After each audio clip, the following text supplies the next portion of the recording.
Hey folks, Tyler here with Homestead in the USA. Today I'm going to walk the homestead, do some spring planning, check on the animals, and see what projects I need to get started on. Let's go. So this is the chicken tractor.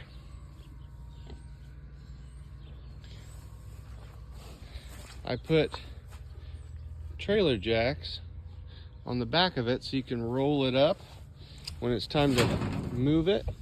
And this whole side opens up so you have access to the chickens. And this is what we raise our meat birds in every year. I put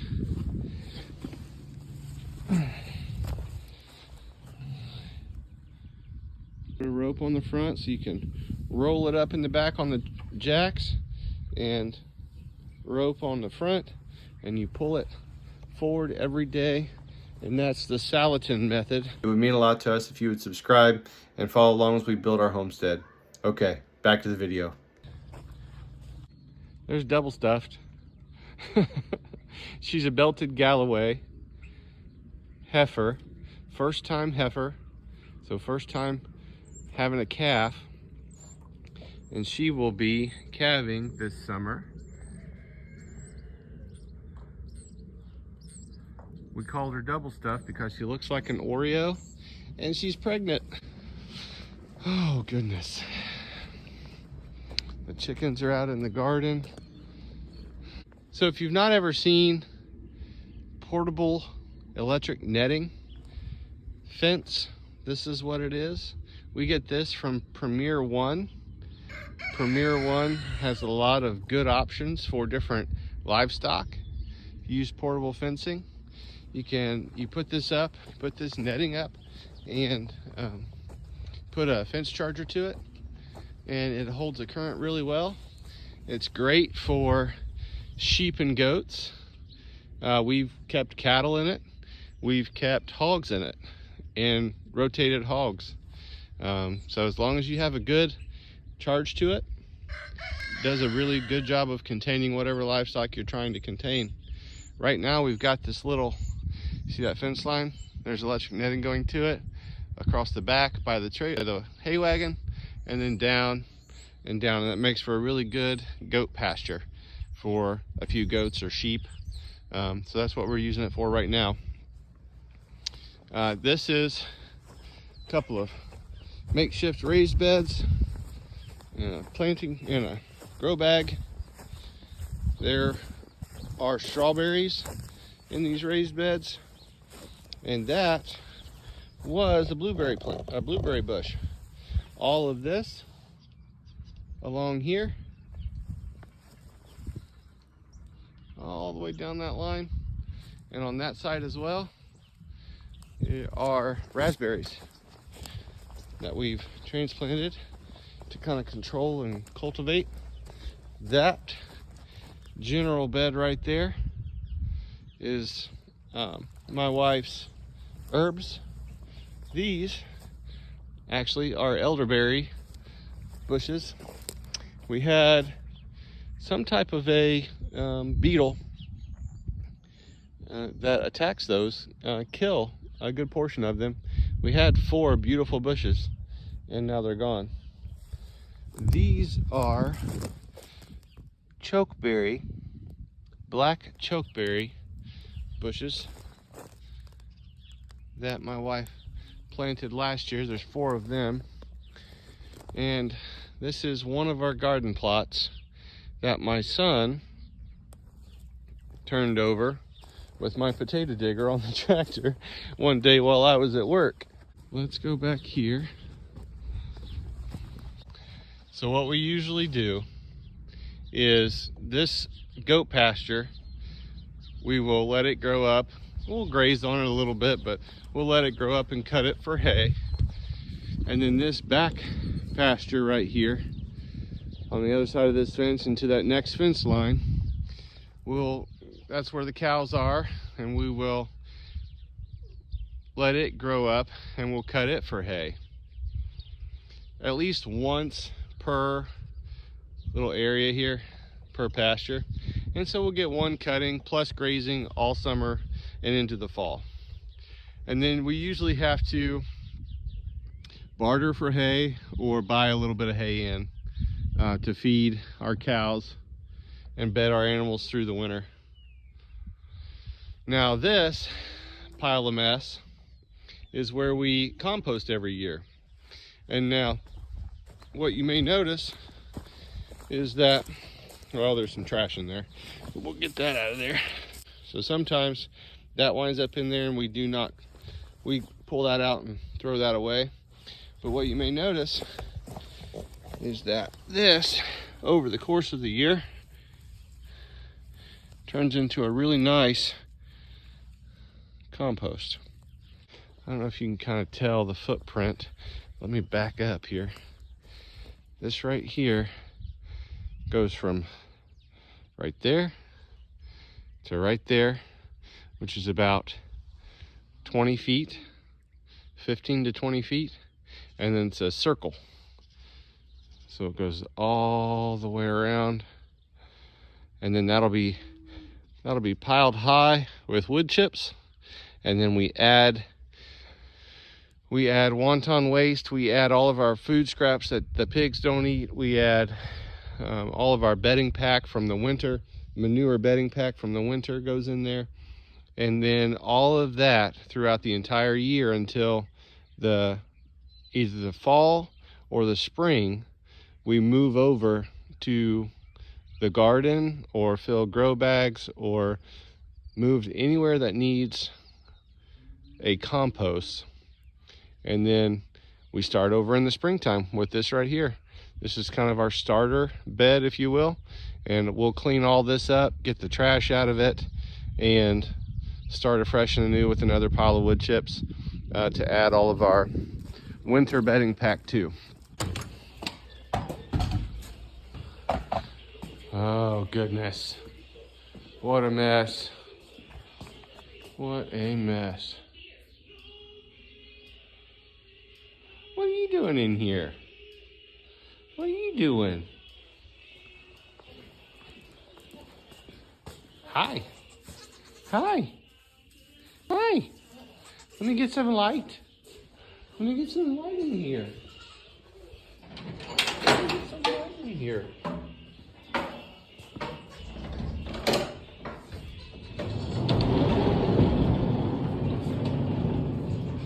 This is our built-in chicken brood box that we use in the springtime.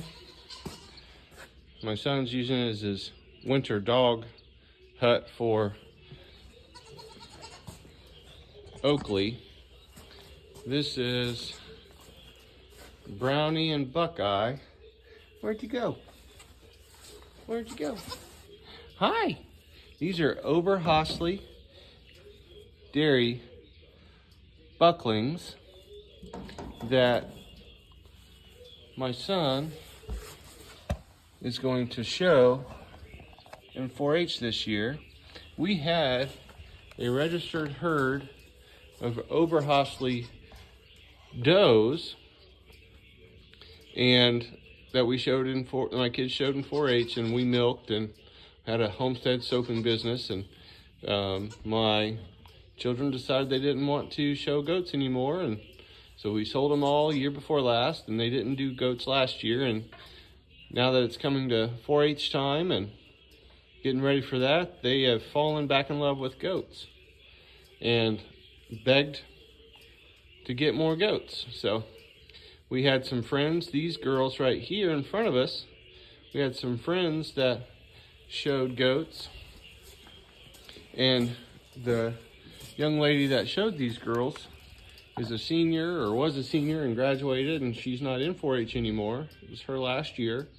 And so she knew how we took care of our goats, and she knew how much my kids loved them, and she asked if we wanted these two girls, and they are Alpine does.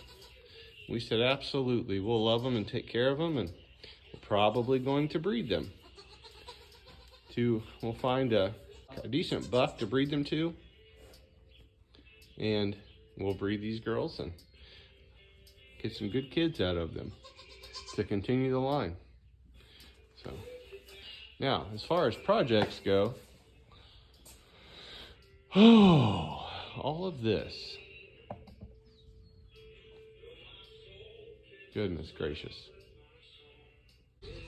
So this barn has to be cleaned up. And I've got to do some organizing with my tools. Now, let's go around here and take a look at where the pigs overwintered. Okay. Oh goodness. So this is where the pigs were this winter. And a lean-to that we built last year. And this right here is a problem. That water source, or that water line there, I need to dig that up. You can see how wet this is. I need to dig that up. I'm gonna put a French drain in, going from right there. Let's go outside the barn. Right there, all the way out. I'm gonna run it between the tank and that tree, and just to the edge of the property line there, and give all this water a place to go. If you want to see some cuteness, oh, you didn't have to get up. Hi, mama girl. This is Dottie and her piggies. They're wanting to nurse and she's not wanting to let them. There's 6 pigs, 6 little ones. And we love them all.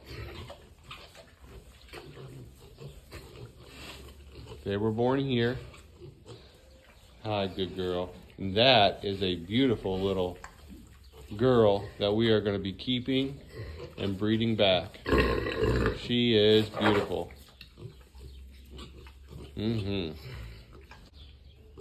Come over and say hi to the camera. Hi, this is Miss P. She's Miss Perfect. She's just a beautiful little piggy. And this is Dottie. You're pretty too. You're pretty too. But no, we deep bed through the winter on either hay or straw. And then this bedding is probably a foot thick or more.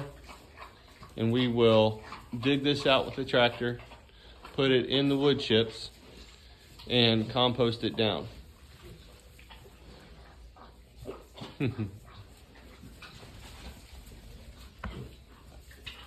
Piggies playing. Doesn't get much better than healthy piggies playing.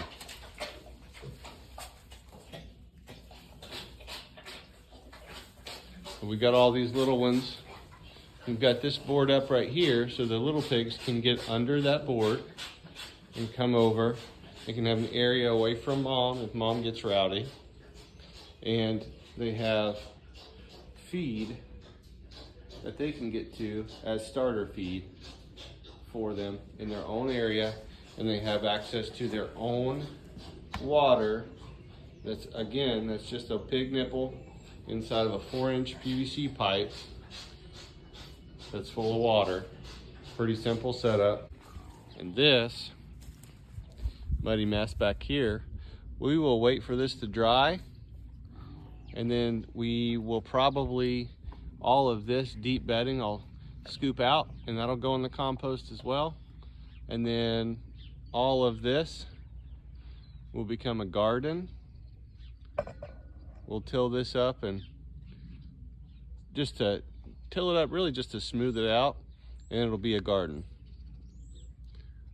So it dries out pretty decent, and then we will till it up and we'll plant in it. And it's very, very fertile. It grows like mad, like a jungle back here. A little hut, if you haven't seen those before, a lot of regenerative farmers use those. They're called porta huts. They're really, really nice for pigs or pasture huts for sheep or goats. They make them in all different sizes. You can see how wet and muddy it is, but I'm telling you, it does not bother those pigs whatsoever.